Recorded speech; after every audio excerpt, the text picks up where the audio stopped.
ये योगी और मोदी हैं जो कर रहे हैं। दूसरी और किसी पार्टी की सरकार होती इतना भव्य आयोजन नहीं कर पाती। वो आज तक किसी ने न दिया है, न कभी भविष्य में देंगे, न कभी इसकी कल्पना किया जा सकता है कोई दे सकता है। तो नमस्कार, नेशनल न्यूज पर आपका स्वागत है। मैं रणविजय सिंह कुंभ मेला क्षेत्र से। महाकुंभ मेले का अंतिम स्नान पर महाशिवरात्रि का मेला क्षेत्र में जैसे शुरुआती दिनों में भीड़ दिख रही थी, त्रिवेणी के क्षेत्र में अब भी वैसी ही भीड़ दिख रही है। हमारे साथ प्रयागराज के दो सामाजिक लोग हैं, पेशे से शिक्षक हैं।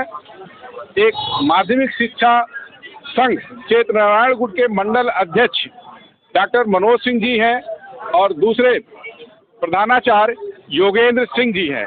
तो आप लोगों से मैं ये जानना चाहूँगा कि इस महाकुंभ मेले का क्या असर पड़ा। पूर्व में कभी ऐसा मेला हुआ था, आगे ऐसा मेला कभी देखने को मिलेगा? प्रयागराज में इसका क्या असर पड़ा, प्रयागराज के बाहर इसके क्या प्रभाव पड़ेंगे? धार्मिक, आर्थिक क्षेत्र में, कारोबारी क्षेत्र में, राजनीतिक रूप से इसे क्या असर पड़ेंगे? मनोज भाई, अभी जो मेला आप देख रहे हैं, जिस मेले में आप हैं, इस मेले को आप जो पहले मेले हुए, आप तो लंबे समय से प्रयागराज में रह रहे हैं, पहले जो मेला हुआ वो और आप जो वर्तमान का 2025 का मेला है ये, इसमें क्या अंतर आप महसूस करते हैं? नमस्कार, पहले तो बहुत बहुत धन्यवाद आपको।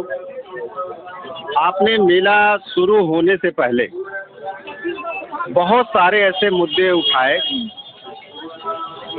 और उन मुद्दों उठाने से शासन प्रशासन ने बहुत सबक लिया। जैसे कि प्रमुख एक मुद्दा था कि मकर संक्रांति के दिन पोल पे नंबर नहीं लिखे थे।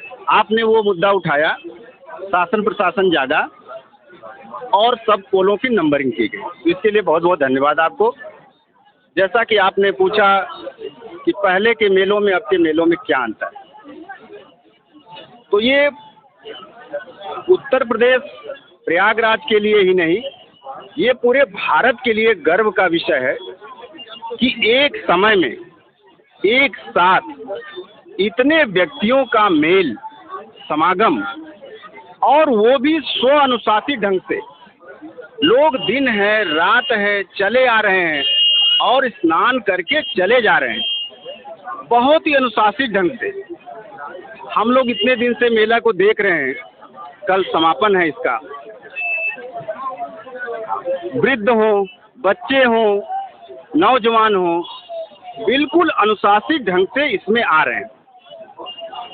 इस मेले में जो भारत की एक बहुत बड़ी समस्या रही है और या जिसको बहुत ज़्यादा विस्तारित करके बताया भी जाता रहा है, यहाँ पे आने वाले का कोई नाम नहीं पूछ रहा, कोई धर्म नहीं पूछ रहा, कोई जात नहीं पूछ रही है, सब चले जा रहे हैं एक भाव के साथ। और कुछ लोग चलते हुए जा रहे हैं, आप उनके थकान को आप देख लीजिए कि उसको चेहरे से उनके थकान महसूस ही नहीं हो रही। एक जो ऊर्जा है इस क्षेत्र की, वो भी लोगों को बहुत प्रभावित कर रही है। मनोज भाई, हम ये पूछ रहे थे, जो इसके पहले 2025 के पहले आपने माघ मेला, कुंभ मेला और कुंभ मेला देखा, उन मेलों में और 2025 के मेले में क्या फर्क आपको नजर आया?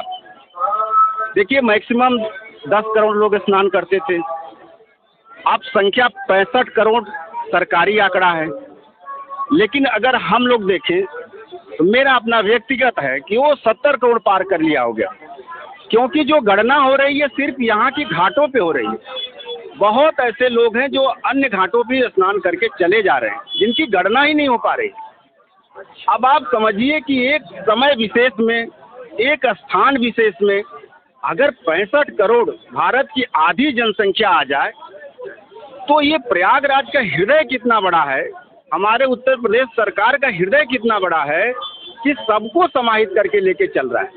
कोई भूखा नहीं गया, कोई परेशान होके नहीं गया, कोई परेशानी ले करके नहीं गया, सब खुश होकर के गए। आप बहुत से चैनलों के माध्यम से देखे होंगे, आप भी बहुत चीज़ों को दिखाते रहते हैं कि जब यहाँ से लौट के गया हुआ आदमी, उनके घर वाले जो नहीं आ पाए थे, उनका कितना भव्य स्वागत किया। अच्छा, ये 3 साथी कुछ बाहर से स्नान करने के लिए आए हुए हैं, कहाँ से आए, क्या नाम है? मेरा नाम लवली बांसल, मुक्तसर पंजाब से। पहली बात तो एक बात पूछना चाहता हूँ, ये मैं सेक्टर 22 में रुका हूँ। 22 सेक्टर से इधर आने के लिए एक ही पुल है, 16 नंबर पुल। मेरा घाट है जो परली तरफ है, वहाँ से सारा रश जितना भी है, जितना भी आदमी आ रहा है वो सारा 16 नंबर पुल से निकाल रहे हैं। कोई और पुल नहीं चला सकते। 30 ब्रिज बनाए हैं इन्होंने। क्या सारा रश एक पे होगा तो दुर्घटना तो होगी। आप कैसे कह सकते हैं दुर्घटना नहीं होगी? मेले की जो व्यवस्था है वो कैसी लगी आपको? मेले की व्यवस्था बढ़िया है, बहुत बढ़िया है, लेकिन क्या है इनके अनुसार भी है चले तो आबादी इतनी है, इतने लोग आ रहे हैं, व्यवस्था करेगी क्या? आपको उधर की जो भीड़ है वो एक ही पुल से गुजार रहे हैं, ये आप कह रहे हैं जी। इसकी वजह से भीड़ हो गई है और आपको लग रहा है कि इसमें भगदड़ हो सकती है, व्यवस्था हो सकती है, ऐसा आप कह रहे हैं? जी, कम से कम एक पुल और खोलना चाहिए ना इनको। जो पुल बने हुए हैं उनमें और पुलों से उस क्षेत्र से इस क्षेत्र में लोगों को ले आना चाहिए। हाँ, कम से कम एक पुल और खोलना चाहिए। जो मेला आप देख रहे हैं, इस मेले से लौटने के बाद, स्नान करने के बाद अपने घर जाएंगे तो लोगों को क्या बताना चाहेंगे? लोगों को बताएंगे भी बहुत बढ़िया व्यवस्था थी, किसी चीज की कोई दिक्कत नहीं थी। कितना रश था ये तो सबको मालूम है, लेकिन फिर भी व्यवस्था बहुत बढ़िया चल रही थी। लेकिन जैसे हमने उधर से आना, एक तो दिक्कत ये बहुत बड़ी दिक्कत है। हाँ। तो एक ही, आप कहाँ से आए? साथी हैं सर। क्या नाम है? लक्की गोयल। लक्की गोयल। गोयल। हाँ जी। लकी, आपको क्या लगा ये जो मेला आप देख रहे हैं, जिस मेले में पंजाब से आप आए हुए हैं, आपको क्या लग रहा है कि इससे सनातन धर्म का, हिंदू धर्म का क्या उत्थान होगा? व्यवस्था तो बहुत बढ़िया। हमने हरिद्वार वाला कुंभ भी देखा था, वहाँ बहुत दिक्कत आई थी, लेकिन यहाँ कोई दिक्कत नहीं है। सफाई बहुत है, साथ ही साथ कूड़ा उठा रहे हैं और जो टॉयलेट वगैरह बिल्कुल साथ ही साथ साफ कर रहे हैं। व्यवस्था बहुत बढ़िया है, लाइटिंग बहुत बढ़िया की हुई है और बहुत अच्छा लग रहा है। वैसे तो कांग्रेस के नेताओं ने कहा कि यहाँ आने से जो स्नान करेंगे क्या उनकी गरीबी दूर हो जाएगी, तो और दूसरी पार्टियों के तमाम नेता हैं जो यह कह रहे हैं कि यहाँ तमाम अलग अलग लोग, कोई बंगाल की मुख्यमंत्री कर रहे हैं कि ये मृत्यु का, यहाँ जो जा रहा है वो मर जा रहा है, तमाम लोग कह रहे हैं अव्यवस्था है। तो आपको क्या नजर आया? आप तो पंजाब से आए हुए हैं, आपको राजनीति से भी कोई लेना देना नहीं है, तो आपको क्या लगता है? व्यवस्था बहुत बढ़िया है, बहुत लोगों को रोजगार मिला हुआ है। कोई किसी ने कौन सी चीज की दुकान लगाई है, किसी ने पानी का ट्रक उतारा हुआ, पानी बेच रहा है, कोई संदूर बेच रहा है, कोई हर आदमी का ही घर चल रहा है। बढ़िया। बीमारी जैसी कोई व्यवस्था नहीं है, अभी ऐसा नहीं है अभी कोई घर जाके मर रहा है। वो तो पार्टी का काम होता है प्रचार करना, वो अपना काम करता है। करने वाली बात कोई नहीं। हाँ, अच्छी व्यवस्था है, अच्छा सब कुछ अच्छा बढ़िया चल रहा है, सिस्टम से चल रहा है, अच्छी पुलिस लगी हुई है, सिस्टम ये से अच्छा। योगी और मोदी है जो कर रहे हैं। दूसरी और किसी पार्टी की सरकार होती इतना भव्य आयोजन नहीं कर पाती वो। योगेंद्र जी, ये साथी लोग पंजाब से आए कह रहे हैं योगी मोदी की सरकार है जो इतना भव्य आयोजन कर रही, दूसरी कोई सरकार होती तो ऐसा भव्य आयोजन नहीं कर सकती।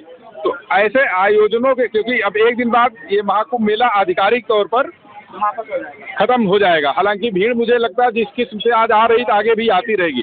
भविष्य में जो अब अर्धकुंभ होंगे उसमें जो चुनौतियां जो भी सरकारें होंगी उनके सामने ज़्यादा होंगी। तो आपको क्या लग रहा है कि यह मेला और आने वाले जो मेले होंगे उनमें क्या सरकारों को चुनौतियां होंगी, जो भी नेता होंगे उनके सामने क्या चुनौतियां होंगी, और योगी बाबा ने जो इस मेले के लिए किया उससे कितना आप संतुष्ट हैं? देखिए, पहले तो मैं धन्यवाद देना चाहूँगा, हमारे अतिथि आए हुए हैं प्रयागराज में और उनका जो अनुभव है, इनकी जो फीलिंग्स हैं उसका मैं स्वागत करता हूँ। और वास्तव में देखा जाए तो मेला और एक शहर का एक दायरा सीमित होता है, लेकिन इस सीमित दायरे में असीमित श्रद्धालु समागम हुआ। हम भीड़ नहीं कहेंगे, श्रद्धालु समागम हुआ और श्रद्धालु समागम एक उद्देश्य को लेकर के आया था। वो चाहे रात हो, चाहे दिन हो, चाहे सुबह हो, चाहे कोई भी दिन समय रहा हो, सब बस एक साथ बस त्रिवेणी चले जाएं, एक डुबकी लगा लें और डुबकी लगाते ही जो कुंभ से अमृत निकला हुआ था उस अमृत का एक बार पान हो जाए तो शायद हमारे साथ साथ पुरखे भी तर जाएंगे। जहाँ तक प्रश्न है कि आगामी मेलों का प्रश्न है, तो मैं बिल्कुल से कहना चाहूँगा कि सरकारों के विषय में सोचना चाहिए। प्रयागराज का जो विकास हमारे माननीय मुख्यमंत्री जी ने प्रपोज किया है, बहुत ही स्वागत योग्य है।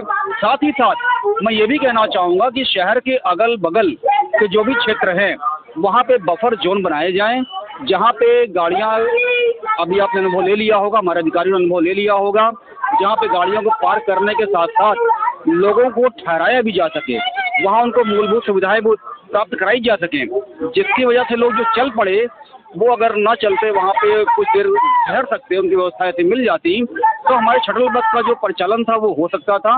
और जो थोड़ा सा तकलीफ मैं कहूँगा, यद्यपि कि तीर्थ स्थल से बनाए ही जाते हैं, इसमें शारीरिक श्रम भी हो, श्रम बिंदु भी निकले, जिससे जो फिटनेस है फिटनेस का भी उसमें समायोजन हो जाए। लेकिन अगर इस तरह बफर जोन बना दिए जाएंगे, साथ ही साथ मैं ये कहना चाहूँगा, आप एक साइकिल के पहिए की कल्पना करिए और उसमें हब एंड स्पोक्स, हब हमारा संगम क्षेत्र हो जाएगा और स्पोक्स अगर हम लगातार आर्टरीज बना दें, सड़कों की आर्टरीज बना दें, तो उन आर्टरीज के थ्रू हम मैक्सिमम पीपल को हम संगम नोड से पहुंचा सकते हैं और आराम से दूसरे तरीके से उनको निकाल सकते हैं। अगर इस तरह से हम साइकिल के पहिए को इमेजिन कर लें, हब और स्पोक को इमेजिन कर लें, तो हम जो परिधि में हम जहाँ बफर जोन बनाएंगे उस बफर जोन से लोग आराम से आएंगे और श्रद्धा की डुबकी लगाएंगे और आराम से तरीके से निकल जाएंगे। डॉक्टर साहब, मैं कह रहा था जो ये 2025 का कुंभ मेला है, इसका धार्मिक क्या असर पड़ेगा भारत में, पूरे भारत में इस मेले का धार्मिक असर क्या पड़ा, आपको क्या लगता है? देखिए, भारत आध्यात्मिक देश रहा है, संतों, ऋषि मुनियों, सज्जनों का देश रहा है। और जब ये आयोजन हुआ तो हम लोग तो यहीं के रहने वाले, हम लोग कभी कल्पना नहीं किए थे, शायद सरकार भी ये कल्पना नहीं की होगी कि इतने लोग स्वस्फूर्त ढंग से आएंगे। और ये लोग आए। अब सरकारों को ये सोचना है कि आगे भी इसके व्यवस्था ऐसे करें, जैसे डॉक्टर योगेंद्र सिंह जी ने कहा कि आप जो एरिया अगल बगल के हैं उनको आप एक्वायर करिए, वहाँ पे अब घर नहीं बनने पाए उसको एक्वायर करिए और उसको मेला प्राधिकरण का इसको एक अथॉरिटी बना दीजिए। वो तो डॉक्टर साहब ने भी बताया, हम ये जानना चाह रहे हैं कि इसका धार्मिक क्या असर पड़ेगा, मतलब जो सनातन धर्म के इतनी बड़ी संख्या में किसी एक क्षेत्र विशेष में लोगों की जुटान हुई, इससे पहले किसी देश के किसी भी हिस्से में सनातन धर्म के लोगों का कभी इतना बड़ा एकत्रीकरण नहीं हुआ था। जो लोग यहाँ आए, यह लौटकर जब अपने अपने घरों को जाएंगे तो वहाँ अपने गांव में, अपने परिवार में, अपने नाते रिश्तेदारों में, मित्रों के बीच में, गांव में क्या संदेश, किस किस्म का संदेश लोगों में देंगे और उससे क्या असर पड़ेगा सनातन धर्म पर, हिंदुत्व पर क्या असर पड़ेगा, ये मैं कह रहा था। जो पहले के मेले होते थे उसमें हम लोगों ने देखा कि बुजुर्ग ज़्यादा आते थे मेले में, लेकिन इस मेले में क्या अंतर है, नौजवान पीढ़ी बहुत आई। तो ये भारत में सनातन का एक सूर्योदय है। जो युवा धर्म से विचलित हो रहा था, संस्कारों से विचलित हो रहा था, सनातन का मतलब संस्कार होता है। सनातन धर्म में किसी को पीड़ा पहुंचाना या किसी को कपट कर लेना या किसी को पीड़ा देना ये है ही नहीं। अगर ये युवा पीढ़ी इस तरफ झुकाव है तो ये तो भारत के लिए बहुत शुभ संदेश है। रही बात कि अगर 65 करोड़ आदमी जाएगा अपने घर में, शायद भारत देश का कोई एक गांव बचा होगा जिसमें से कोई न कोई व्यक्ति नहीं आया होगा, शायद ही। जैसा कि आपके साथ हम लोगों ने देखा, जब हम लोग पूछ रहे थे आप कहाँ से, तो भारत के हर राज्य से, अब गांव के तो नाम लोग बता रहे थे, हम लोग नहीं जान पा रहे थे, लेकिन भारत के हर राज्य का आदमी यहाँ मौजूद है, श्रद्धा के साथ मौजूद है। वृद्ध है, दिव्यांग है, चल नहीं पा रहा है, लेकिन देखिए उनकी ऊर्जा कि वो चले आ रहे हैं, खींचे चले आ रहे हैं। तो इसका बहुत बड़ा असर आने वाले समय में, चाहे वो धार्मिक क्षेत्र में हो, राजनीतिक क्षेत्र में हो, आर्थिक क्षेत्र में हो, जैसा कि आप देख रहे हैं कि जीडीपी में योगदान दे रहा है कुंभ, तो ये तीनों क्षेत्रों में असर डालेगा। और सनातन का यहाँ तक कि विश्व में जहाँ सनातनी रहते थे, आपने देखा कि अमेरिका से, इंग्लैंड से अपने बुजुर्ग माता पिता को स्नान कराने के लिए बुजुर्ग पीढ़ी भी आई, युवा पीढ़ी भी आई, उनके भी बच्चे आए, और जो कि बहुत अमीर लोग थे, मतलब एक समरसता का संदेश देके चला गया। ये कोई ऐसा बचा नहीं, मतलब किसी भी आय वर्ग का या जो निम्न वर्ग, मध्यम वर्ग, मध्यम वर्ग, उच्च वर्ग, जो आय का स्लैब है उसमें भी कोई ऐसा बचा नहीं, चाहे वो खिलाड़ी हो, अभिनेता हो, कारोबारी हो, बिजनेसमैन हो, बड़े उद्योगपति हो, राजनेता हो, कोई नहीं बचा, सब लोग आए। बिल्कुल पूरे देश में एक जातिवादी राजनीतिक व्यवस्था है। इस पूरे कुंभ मेला क्षेत्र में किसी ने किसी की जाति नहीं पूछी, नहीं, किसी ने किसी का टाइटल नहीं पूछा, नहीं, किसी ने किसी से कुछ पूछा नहीं। आइए, वो एक बगल में जिसको लोग कहते हैं भाई इसको कोई नहीं पूछ रहा है, बगल में वो भी डुबकी लगा रहा है, बगल में पंडित जी भी डुबकी लगा रहे हैं, बगल में छत्री भी डुबकी लगा रहा है, बगल में उसके हरिजन भी डुबकी लगा रहा है, बगल में ओबीसी भी डुबकी लगा रहा है, किसी ने किसी की जाति नहीं पूछी। तो इससे, इस समागम से भी कोई संदेश राजनीतिक पार्टियों को जाएगा क्या? बिल्कुल जाएगा, और जाना भी चाहिए। हमारा कहाँ बंटवारा होता था, हमको जात के नाम पर बांट दिया जाता था। जब हम आज़ादी पाए तो फिर एक जातहीन व्यवस्था होनी चाहिए थी, लेकिन नहीं हो पाई। लेकिन ये सोच से होगा। जब हम लोग इंटरव्यू आप कर रहे हैं, सामने स्लोगन लिखा हुआ है जात पात की करो विदाई, तो जात पात की वास्तव में विदाई हो गई। और ये पिछले 44 दिन का हम लोगों ने ये अनुभव किया है कि चाहे वो बड़ा हो, छोटा हो, धनी हो, अमीर हो, गरीब हो, माँ गंगा के गोद में, माँ त्रिवेणी के गोद में सब बच्चे की तरह आह्लादित है, सब बच्चे की तरह। आप देख लीजिए, कोई अमीर आया हो वो भी नहा करके इतने ही खुश है जितना एक गरीब भी खुश है। तो यहाँ पे तो सारी जो बंधन से सीमाएं थी टूट गई, और ये भारत के लिए बहुत शुभ संदेश, आने वाले समय में भारत के लिए बहुत शुभ संदेश है। डॉक्टर योगेंद्र जी, हमने देखा यहाँ जो भी आया है संतुष्टि के भाव के साथ लोग लौटे हैं, चाहे वो 10 किलोमीटर पैदल चलकर आए हो, 15 किलोमीटर चलकर आए हो। नहाने के बाद जिससे भी पूछा सबने कहा नहीं बहुत अच्छा। लेकिन जो राजनीतिक पार्टियां हैं, उन पार्टियों ने यहाँ जो कुछ कभी सोशल मीडिया पर दिखा तो उसे कभी किसी को गंदगी दिखी, कभी किसी को अव्यवस्था दिखी, कभी किसी को कुछ और दिखा।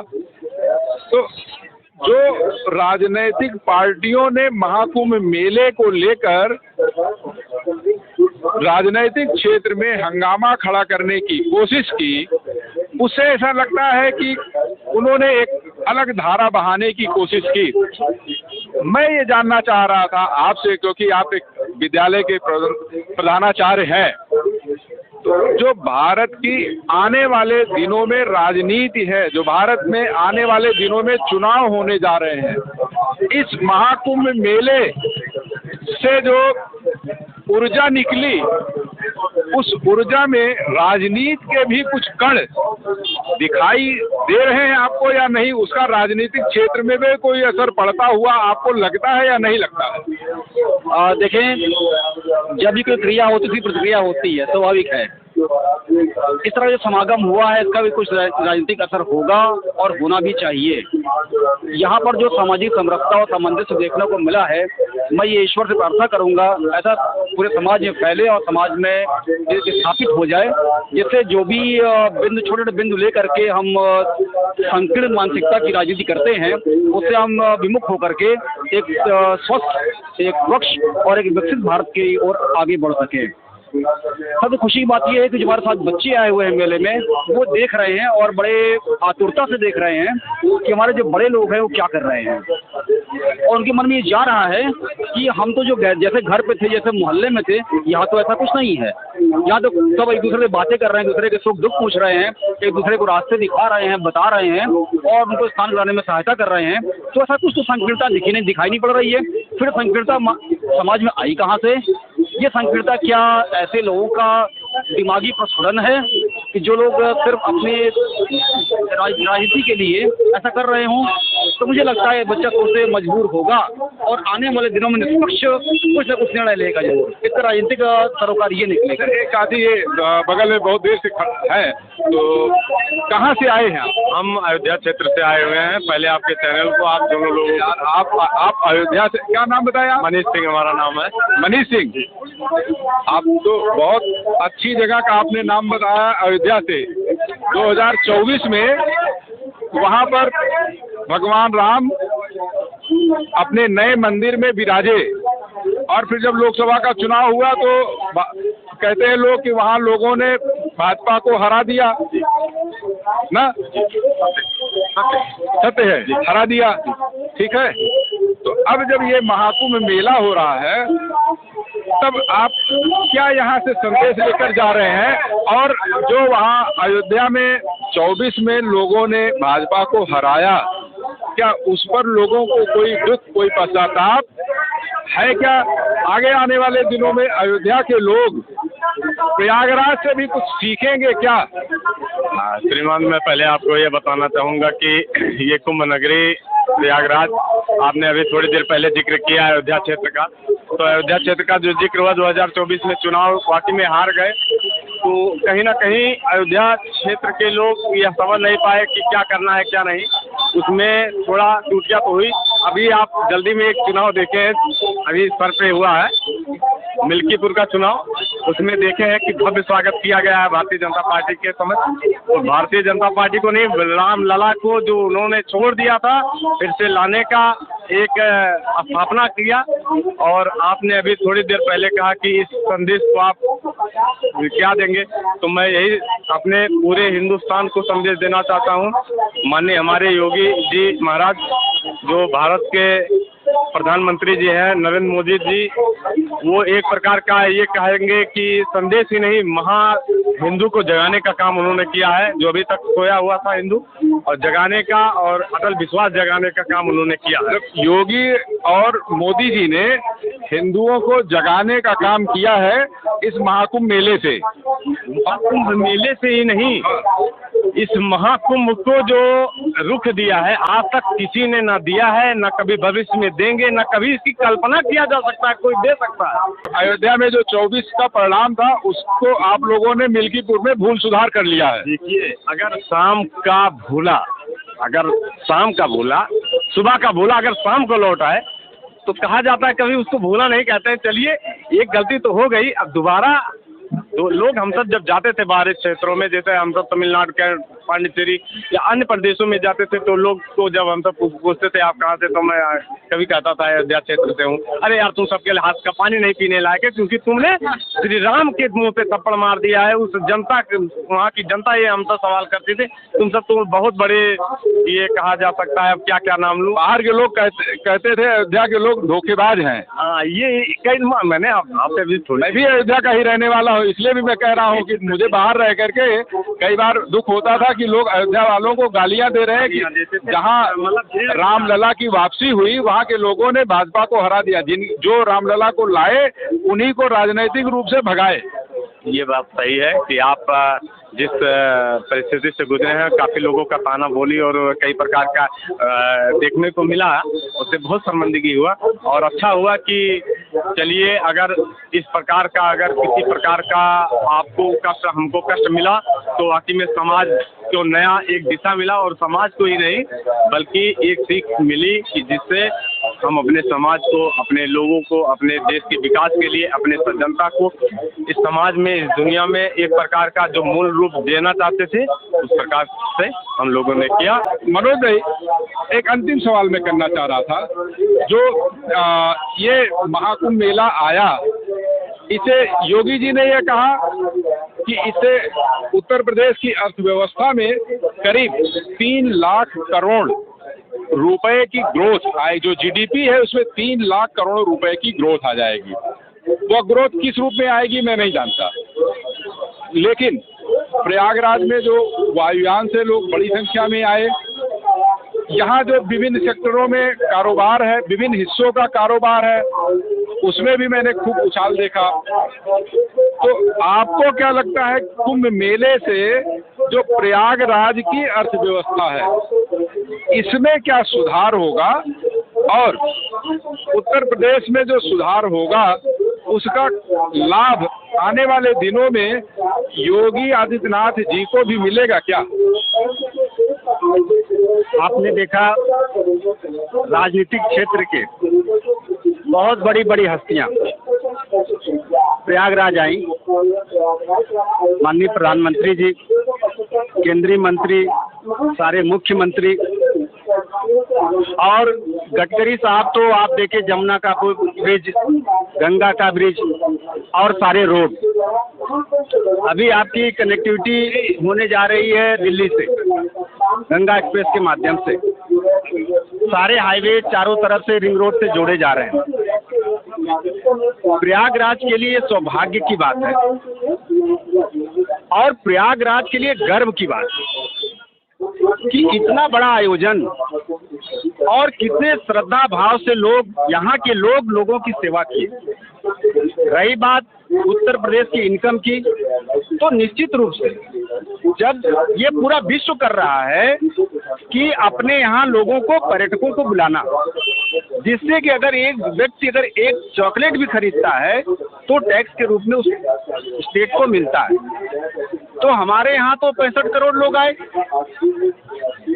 हमको आर्थिक जो लाभ हुआ वो हुआ ही, हमको सबसे बड़ा ये लाभ हुआ कि हमारे प्रयागराज का नाम आज पूरे विश्व में गूंज रहा है। ये सौभाग्य है प्रयागराज वालों के। और भारत उत्तर प्रदेश के ही अर्थव्यवस्था के लिए नहीं, हम तो भारत की जीडीपी में योगदान देने जा रहे हैं और उसका बहुत बड़ा योगदान प्रयागराज का। आप देख लिए एयरपोर्ट पे कितने 2-2 घंटे फ्लाई होने के बाद उनको टेक ऑफ का मौका मिल रहा है। रेलों का हाल देख लीजिए। सबसे ज़्यादा पूरे भारत में सबसे ज़्यादा अगर गाड़ियां हैं तो दिल्ली में। दिल्ली से 2 गुना गाड़ियां डेली यहाँ पे हैं। अब आप सोच लिए कितने लोग आए होंगे। और प्रयागराज के लोग बाहें फैला करके स्वागत किए। कहीं कोई भूखा नहीं गया, कहीं कोई परेशान नहीं हुआ। आपने देखा कि छोटे छोटे बच्चे खड़े होकर रास्ता बता रहे थे, बुजुर्ग रास्ता बता रहे थे, नौजवान उनको बाइक से बैठा करके लेके जा रहे थे। तो ये तो प्रयागराज के लिए गौरव की बात है। और ये हम लोगों ने जो भारत धार्मिक क्षेत्र में तो पूरे भारत का हम लोगों ने डंका बजते देखा प्रयागराज के माध्यम से। आर्थिक क्षेत्र में भी प्रयागराज के माध्यम से यूपी का डंका, चाहे देश का डंका, पूरे विश्व में गया। अब आप देखिए पूरे विश्व के लोग आए। अच्छा, एक चीज़ ये बताइए, जो ये महाकुंभ मेला है, इससे मुख्यमंत्री योगी आदित्यनाथ का जो राजनैतिक भविष्य है उस पर भी कोई असर पड़ेगा क्या? संक्षेप में जरा बताएं। आज जब हम लोग मेले में घूम रहे थे तो मैंने, आप भी थे, हम लोगों ने यही टटोलने की कोशिश की। कोई तेलंगाना से है, कोई पश्चिम बंगाल से है, तो सब लोगों के मुख से एक ही चीज निकल रहा था और वो है योगी जी की व्यवस्था, योगी जी का तारीफ। तो निश्चित रूप से शायद ये व्यवस्था फेल होती तो सबसे ज्यादा नुकसान योगी जी को होता। तो अगर ये व्यवस्था सफल है तो क्यों नहीं श्रेय उनको मिले? निश्चित मिलेगा। और लोगों का भाव मैंने देखा, डंका बजेगा, निश्चित बजेगा, निश्चित बजेगा। और अभी बिहार का चुनाव नजदीक है। अब मैं कह रहा हूँ राजनीतिक चीज नहीं बोलना चाहिए, लेकिन योगी जी का असर होगा। डॉक्टर मनोज सिंह, डॉक्टर योगेंद्र सिंह और जो कुछ और साथी आए थे मेले में, उन सब ने बताया कि मेला क्षेत्र की व्यवस्था कितनी शानदार है। यहाँ से लौटने वाला कोई भी व्यक्ति शिकायत के मूड में नहीं है। ये साथी कुछ कहना चाह रहे हैं क्या? हम तो इतना ही जानते हैं सर कि अपना नाम पहले बता दो, कहाँ से आए? मेरा नाम राजू कुमार, हम सुपौल जिला बिहार से आए हैं महाकुंभ मनाने। कल शाम में आए थे, आज भी स्नान किए और कल जो है अमृत स्नान का लास्ट समय है वो भी करेंगे। और योगी जी के नेतृत्व में जो भी व्यवस्था है सारा भारतवासी को अच्छा लगा और करोड़ों करोड़ श्रद्धालु आते हैं यहाँ पे, स्नान करते हैं। सबकी बस की बात नहीं है, जो योगी जी के नेतृत्व में हो रहा है वो सबसे श्रेष्ठ हम लोग मानते हैं। हर हर महादेव, हर हर गंगे, जय श्री राम। मेरा जो मानना है, मैंने जितनी बात यहाँ विभिन्न क्षेत्रों से आए लोगों से की, सभी लोगों ने तारीफ की। सबका लगभग एक जैसा जवाब था कि योगी आदित्यनाथ ने इस मेले को आयोजित कराने में जितना परिश्रम किया, जितना योगदान दिया, वह व्यवस्था आने वाले दिनों में किसी भी मुख्यमंत्री के लिए एक चुनौती साबित होगी। जो भी उत्तर प्रदेश का मुख्यमंत्री बनेगा उसके लिए आने वाले दिनों में जो भी अर्धकुंभ कुंभ मेले होंगे उसमें उनके लिए यह एक चुनौती साबित होगा कि इतना बड़ा मेला क्षेत्र इस तरह से सजाएं और इतनी बड़ी संख्या में सनातन धर्म के लोगों को एक क्षेत्र में जुटाएं। यह एक बहुत बड़ी चुनौती आने वाले वर्षों में होगी। और जो महाशिवरात्रि का कल अंतिम स्नान है, यहाँ आए हुए सभी श्रद्धालुओं को मेरी तरफ से, हमारे नेशनल व्हील्स परिवार की तरफ से सबको ढेर सारी बधाई है, शुभकामनाएं हैं। हमारे साथ जो साथी जुड़े उन सबको भी ढेर सारी बधाई और शुभकामनाएं। धन्यवाद, नमस्कार।